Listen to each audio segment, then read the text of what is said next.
할렐루야. 주의 말씀 보겠습니다. 욥기서 11장 7절에서 11절까지의 말씀입니다. 제가 받들어 봉독해 올리겠습니다. 내가 하나님의 오묘함을 어찌 능히 청량하며 전능자를 어찌 능히 알겠느냐. 하늘보다 높으시니 내가 무엇을 하겠으며 수월보다 깊으시니 내가 어찌 알겠느냐. 그의 크심은 땅보다 깊고 바다보다 넓으니 하나님이 두루 다니시며 사람을 잡아 가두시고 재판을 여시면 누가 능히 막을소냐. 하나님은 흠악한 사람을 아시나니 악한 일은 상관하지 않으시는 듯 하나 다 보시느니라. 아멘. 기도하겠습니다. 하나님 아버지 감사합니다. 복되고 귀한 시간 주의 말씀을 증거하온대 이 시간 주의 뜻과 섭리만 나타나는 복된 시간이 되게 하옵소서. 예수님의 이름으로 기도하옵나이다. 아멘. 이 세상을 살아가는 사람들은 보통 세 가지 부류로 구분한다고 합니다. 첫째는 자기 잘난 맛에 사는 사람, 둘째는 우리 잘난 맛에 사는 사람, 셋째는 신앙에 의지하여 사는 사람들이 있습니다. 자기 잘난 맛에 사는 사람들은 모든 중심을 자기에게 두고 타인을 관찰합니다. 시시비비를 자기의 중심에서 해석하고 이해합니다. 물론 좋은 점도 있고 나쁜 점도 있겠죠. 성경에 보면 골리앗이나 나발, 하만 이런 유의 사람들입니다. 올라갈 때는 한없이 승승장구합니다. 그러나 몰락할 때, 나락으로 떨어질 때는 그 누구도 도와줄 수 없다는 것입니다. 망연자실 혼자 감내해야 합니다. 안타까울 뿐입니다. 그래서 자기 잘난 맛에 사는 사람은 자기가 모든 것을 책임져야 합니다. 또 우리 잘난 맛에 살아가는 사람들이 많이 있습니다. 협력체 혹은 공동체라는 이름으로 서로 모여 서로의 모자라는 것을 보완하며 서로 도우며 공동의 유익을 많이 생각합니다. 물론 한계는 있습니다. 극단적인 모순도 공동의 유익 앞에 희생되거나 외면될 수도 있습니다. 공동의 의견으로 선택된 것이라 할지라도 꼭 정의와 선함은 아닙니다. 성경에 보면 예수님께서 예루살렘 성에 입성하실 때 수많은 환영 인파가 예수님을 호산나 호산나 이스라엘 왕이시여 하면서 환영했어요. 그러나 본디오 빌라도 법정에서는 예수를 십자가에 못 박으라고 함성을 지르는 협작꾼들이었습니다. 황금 송아지 우상을 만들고 신이라고 우기는 무리들도 구약에 있었습니다. 목적을 위해 만든 거짓 소문을 바탕으로 뭉쳐서 대항하는 부류의 사람들도 있습니다. 물론 진실을 위해 투쟁하는 열심당도 있습니다. 공동체는 진로나 정체성에 따라서 좋은 점도 있고 나쁜 점도 있을 것입니다. 그러나 하나하나 따져보면 다 자기의 욕심과 꿈의 일부도 작용하고 있다는 것입니다. 그러나 계획한다고 계획대로 다 되는 것은 아닙니다. 계획이 없다고 해서 실패작은 더더욱 아닙니다. 왜냐하면 하나님께서는 우연과 필연과 악연 속에서 끊임없이 무엇인가를 재생산해 나가기 때문입니다. 하나님께서는 창세기 1장에서 말씀하셨습니다. 땅에게 무엇인가를 생산하라고 명하셨습니다. 하늘에게 무엇인가를 생산하라고 명하셨습니다. 바다에게 무엇인가를 생산하라고 명하셨습니다. 그리고 인간에게 생육하고 번성하라고 명하셨습니다. 오늘 본문의 말씀처럼 모든 사물의 일, 사람이 청량할 수 없고 더욱이 사람의 일을 사람이 청량할 수는 없다는 것입니다. 그래서 세 번째 부류인 신앙의 삶을 사는 사람들이 있습니다. 우주 만물이 그들대로 하나님의 말씀에 비추어서 재생산하는 자연적과 초자연적 섭리, 그리고 만물의 영장인 사람이 그것을 관리하기는 하되 예측할 수는 없다는 것입니다. 그리고 그것을 공감한다는 것. 그래서 그 공감대를 신앙에 의지하는 사람들, 그들은 사람의 일에 대한 일들은 앞일에 대해서는 사람의 생각보다는 하나님께 구하는 신앙의 인격을 가진 사람들.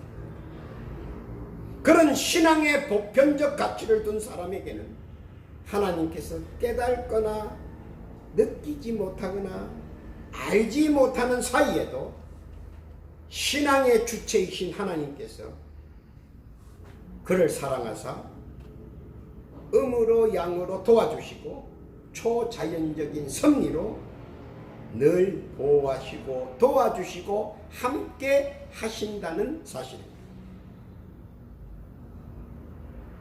그래서 오늘 본문을 보면서 성경이 우리에게 예를 들어주는 예를 보면서 하나님께서는 우리에게 같은 장소, 같은 상황, 그러나 다른 결과가 어떻게 나타나는가를 우리에게 여실히 보여주고 있습니다.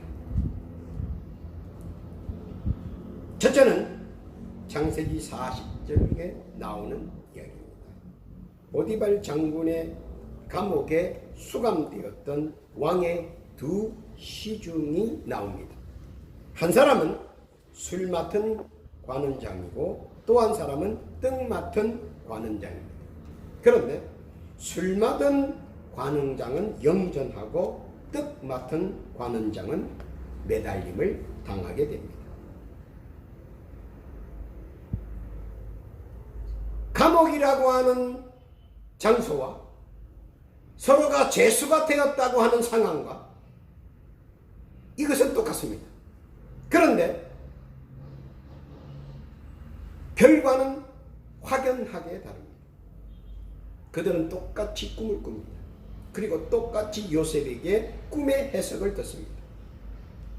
술 맡은 시중은 염전한다고 하는 좋은 꿈의 해석을 듣습니다. 그러니까 그는 그 자리에서 하나님을 찬양합니다. 반대로 떡 맡은 시중은 목이 달릴 것이라고 해석을 합니다. 그 해석을 들은 떡 맡은 관원장은 실망하고 낭망했습니다. 그리고 고민과 절망 속에서 죽음을 당했습니다. 여기서 우리가 한번 생각할 것은, 만약 요셉이 그 꿈 얘기를 해줬을 때 그가 한마디만 물어봤다면 그는 그렇게 매달림이 되지는 않았을 것이다 하는 겁니다. 왜냐하면 역대하 20장 6절에 보면 히스기야 왕에게 이사야가 예언을 합니다. 당신은 곧 죽을 것입니다. 그럴 때 히스기야 왕이 어떻게 합니까? 그는 하나님 앞에 나아가 통곡하며 기도합니다. 그리고 그의 살 길을 가르쳐 달라고 그는 하나님 앞에 메어다닙니다. 그러자 하나님께서는 역대하 20장 6절에서 대답을 해줍니다. 너의 때를 15년 늦추겠다. 죽음의 징조를 가르쳐 주는 것은 반대로 살 길도 있음을 동시에 내포하고 있다는 겁니다. 하나님께서 왜 절망을 가르쳐 주겠습니까? 하나님께서 왜 마지막에 징조를 가르쳐 주겠습니까? 그것은 하나님께서 살아날 것도 있다는 것을 우리에게 암시해 주고 있기 때문에. 그런데 이 떡 맡은 관원장은 꿈의 해석만 들었지 거기에 대책을 요셉에게 물어보지 않았습니다. 그는 철호의 찬스를 포기함으로써 하나님이 자기에게 허락한 기회를 상실했습니다. 나에게는 최악이지만 반대로 하나님이 해결해 주시면 최고라는 사실을 하나님께서는 우리에게 역설적으로 말씀해 주시게 됩니다. 하나님과 함께라면 최악이 최고로 변하는 이런 넘치지 못함이 있다는 사실을 우리에게 보여주고 있는 것입니다. 절망하십니까? 희망이 없습니까? 낭망합니까? 여러분이 느끼고 있는 그것은 하나님께서 풀어줄 수 있다는 징조를 우리에게 보여주시는 겁니다. 낭망하면 하나님을 찾으십시오. 실망하면 하나님을 찾으십시오. 하나님께서는 그 실망과 낭망과 절망을 최고의 것으로 바꿔 주실 분입니다. 하나님과 함께라면 넘치지 못함이 없다는 사실을 깨닫기를 예수님의 이름으로 부탁합니다. 두 번째는 역대하 18장 30절에 나오는 이야기입니다. 이스라엘 왕과 유대 왕이 함께합니다. 그리고 그들은 전쟁에서 졌습니다. 그리고 도망을 갑니다. 도망을 가는데 우연히 적의 병사, 이름도 나와 있지 않습니다. 적의 병사가 화살을 하나 쐈습니다. 그런데 그 화살이 우연히 이스라엘 왕에게 꽂혀버립니다. 이스라엘 왕은 유대 왕하고 같이 도주하면서 반대소를 했습니다. 변복을 하면, 즉 변장을 하면 속일 수 있다고 생각했습니다. 위기에서 구사일생을 만드는 분인 하나님이라는 사실을 이스라엘 왕은 망각했습니다. 하나님은 오늘 여기서 무엇을 보여주시는 줄 아십니까? 구사일생의 위기도 하나님께서 만들어 주신다는 겁니다. 만약에 이스라엘 왕이 자기가 무사히 탈출한 것을 하나님께 감사히 고했더라도 결코 우연히 쏜 화살이 가슴에 맞지는 않았습니다. 그는 그것을 유다 왕에게 자랑했습니다. 내가 변복을 잘해서, 내가 속임수를 잘 써서. 결국 자신의 모략과 책략에, 자기 꾀에 빠져서 자기가 넘어지는 꼴이 되어버렸습니다. 하나님께서는 욥기서 11장 11절에 말씀하십니다. 보시지 않은 듯 하나 다 보시는 자. 그러므로 하나님께서는 내 말과 내 심중과 내 뜻을 너무나도 상세히 알고 계십니다. 그러므로 내 말과 내 뜻과 내 심중은 언제나 하나님께 구하고 하나님께 먼저 구해야 한다는 신앙의 기초를 우리에게 말씀해 주시고, 만약 그가 하나님께 먼저 감사했더라면 우연히 날아온 화살에 맞지 않았을 거라는 것, 깨닫기를 예수님의 이름으로 부탁합니다.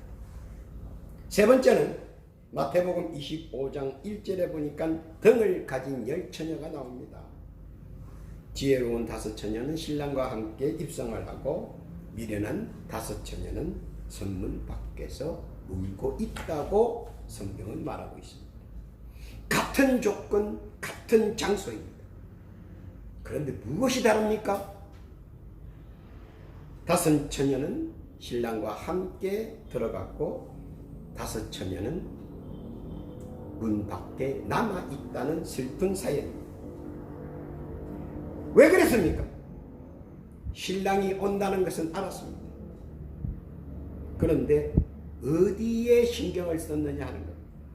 어디에 한눈이 팔려서 신랑의 부르는 소리를 못 들었냐는 겁니다.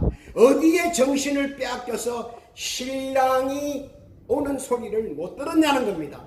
어디에 재미에 빠져서 신랑이 올 시간을 감지하지 못했느냐는 겁니다.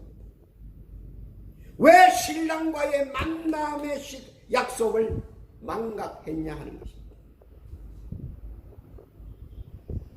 방주의 문이 닫히면 다시는 열리지 않습니다.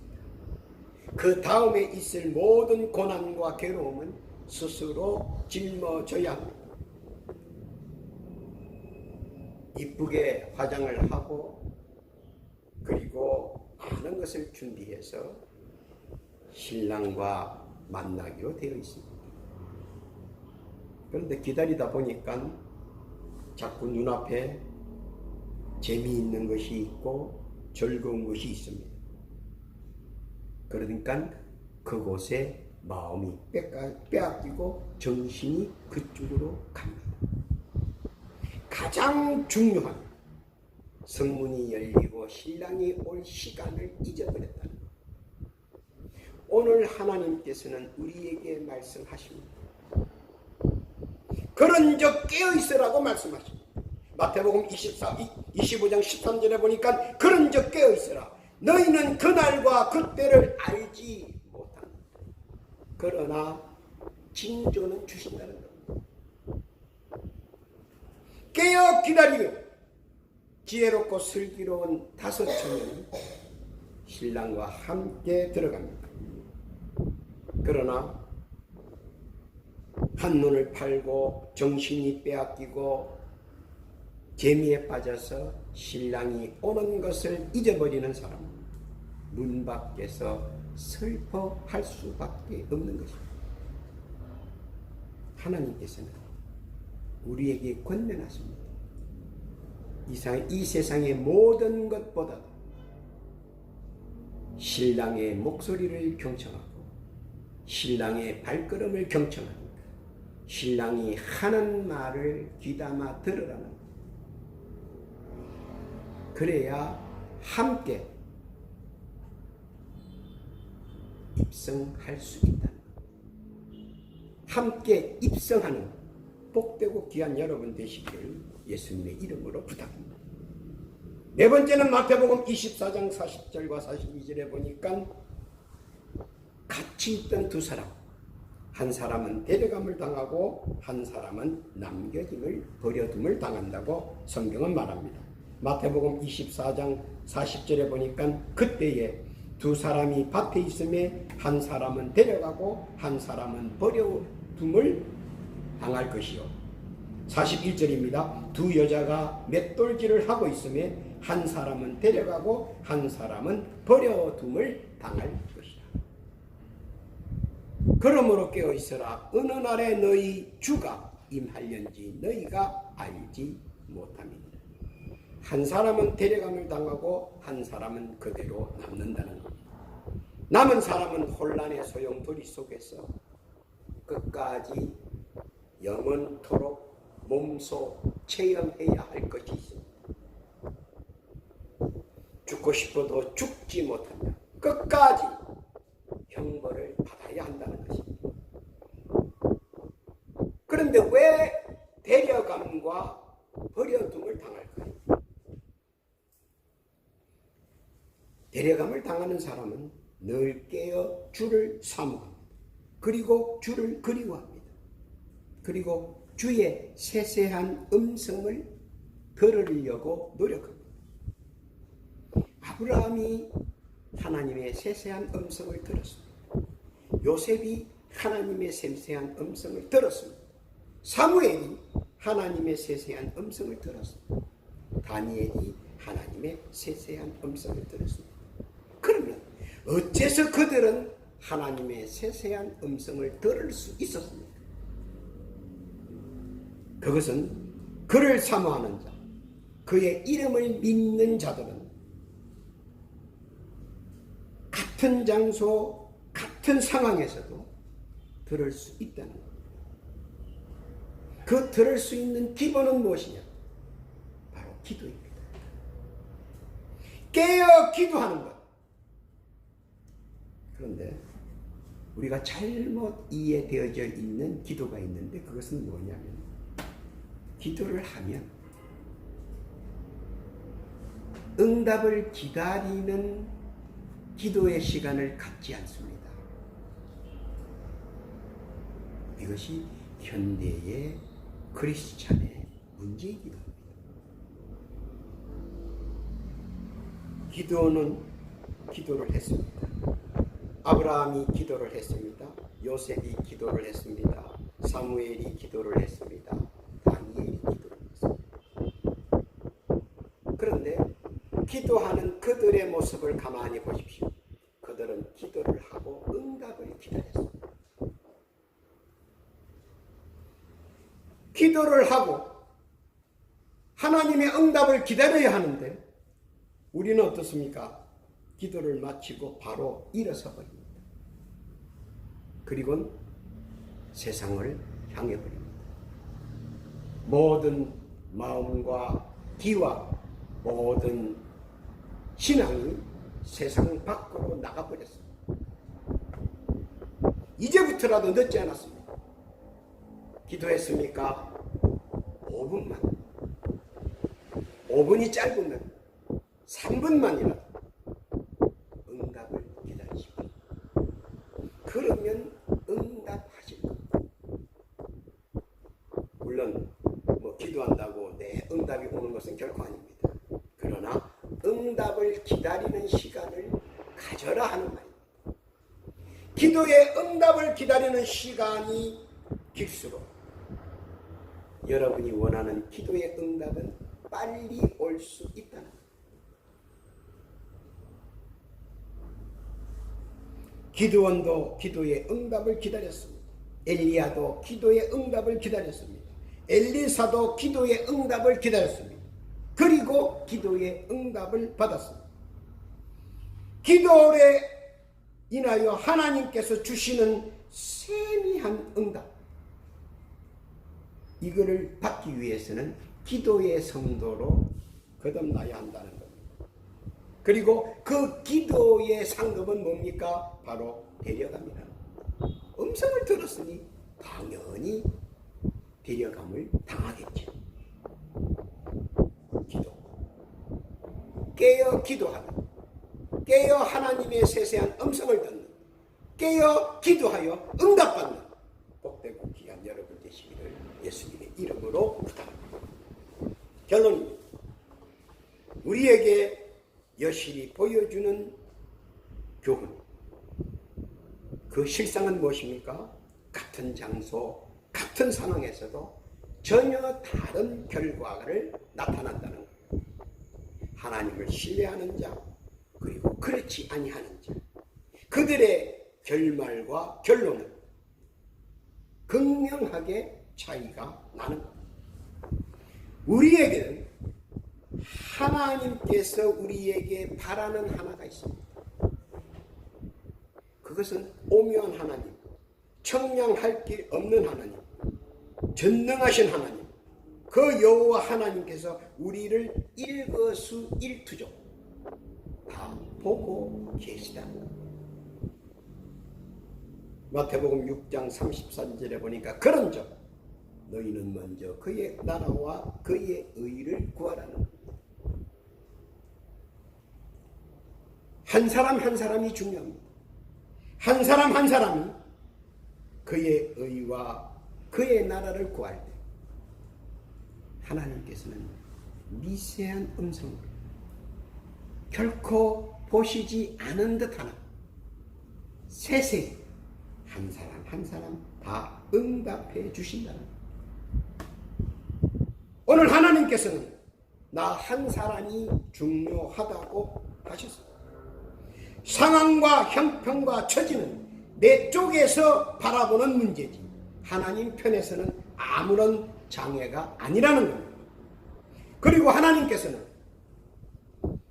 같은 장소, 같은 상황 속에서도 오묘하고 청량할 게 없는 전능자 하나님께서는 다른 결말,